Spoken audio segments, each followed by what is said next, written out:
naging effective. Ano pa ba yung mga pautot nila na budget ng OBP hindi naging effective. Yung pag-deliberate sa budget at kahit doon kay Chihuahua, doon sa committee ni Chihuahua, hindi rin po naging effective. So ngayon sila naman po ay naghahanap na naman ng bagong issue. At ito naman, meron na naman silang bagong tinanim na tanim witness, At ito, papatunayan ko sa inyo na sablay ho itong tanim witness na ito. Itong tanim witness na ito na ginawa ng kamera ay talagang namang kahiya-hiya. Dahil tablado sa lahat ng anggulo. Ipakikita ko sa inyo at sa dulo, naku po, yari. Sa dulo, sasabihin natin kung papaano inilagay sa kalalagyan etong si tanim witness. Pakinggi. Panoorin natin. Isang dating Undersecretary for Human Resources and Organizational Development ng Department of Education, ang Head of Procurement Entity ng Kagawaran, ang Minsan talaga kung ano nasa loob mo, lumalabas sa itsura, no? Hindi. Tinasabi ko lang naman. Hindi ko naman sinasabing pangit. Wala ko sinasabing Pero yung, yung aura, ika nga. Yung aura, yung loob, lumalabas sa aura mo, Tigo sa ikalawang pagdinig ng House Committee on Good Government and Public Accountability. Ito ang House panel na nag-iimbestiga sa paggastos ng pondo ng tanggapan ni Vice President Sara Duterte, gayon din ng Department of Education o DepEd, ng kalihim pa ng Kagawaran ang Vice Presidente. Inihayag ni Gloria Mercado, dating DepEd Undersecretary at Head of Procurement Entity, na sa loob ng 9 na buwan mula February hanggang September. Nako, madam, nako. Para-paraan na lang ginagawa nitong dalawang to. Itong naka-green na itong congresswoman na ito, halatang-halata na ito Halatang-halata na yung mga galawan nito 2023, nakatanggap ito ng envelope na may lamang 50,000 pesos. Nako, nakatanggap daw ng envelope. Nako, patay tayo dyan sa envelope na yan. Nakita ko na yan. Mamaya papakita natin. Pasisinungalingan natin yung lintik na envelope na yan. Buwan-buwan mula sa tanggapan ni VP Duterte. Inusisa ng mga kongresista kung para saan ito. Hindi naman inusisa. Walang ginawa. Kung ako yan, usisahin ko talaga yan hindi naman na inusisa, tinatarantado nyo naman kami. Sorry naman. At kung naniniwala ba itong payola o suhol ito sa kanya ng Tingnan nyo yung envelope Tingnan ninyo yung envelope na maigi. Tingnan ninyo. Yan daw yung suhol na 50. Ang Pangulo sa pagiging Head of Procurement Entity o HOPE sa DepEd.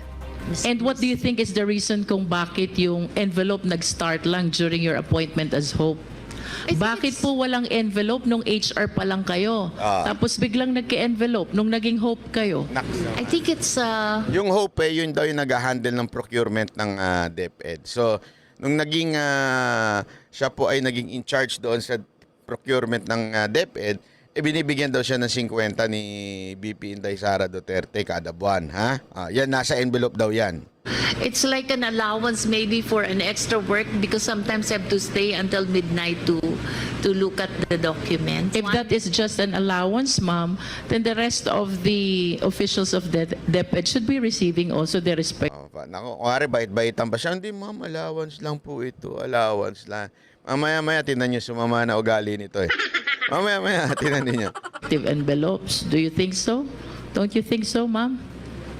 If that is just an allowance, then the rest of the officers of DepEd should have their own envelopes as well.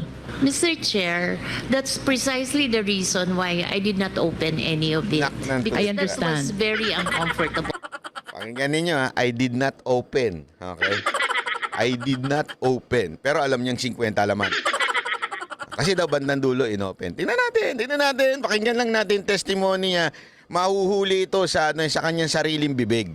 I understand. And that leads me to the next question, ma'am. Why were you so uncomfortable with the envelope when you believe that that is just an allowance? I'm 40 years in government. Self-made po kami. 40 years na daw siya sa gobyerno. Bakit wala nangyayari sa DepEd, Mga nakaraang DepEd. Come from Samar, so I have all reasons to protect my name. You wish to protect yourself. Do you confirm? Yes. And the reason, ma'am, is because you believe that that envelope is a bribe. Do you agree with me? Because otherwise, you will not appreciate the job as difficult. You will not uncomfortable opening what you believe is allowance. You will not be thinking about the ombudsman case. You will not be thinking about protecting your Ginagawang bayani ni Congresswoman. Style mo, bulok! The reason why you are considering all these concerns is because you believe that the envelope is a bribe. Do you agree? Yes or no, ma'am? It's kind of harsh word to use, bribe, because if Or should I say, ma'am, Sabi siguro ni Congresswoman, sumunod ka sa script, pambira ka. Hindi ka nasunod sa script, ha? Hindi. Yun, katang isip lang.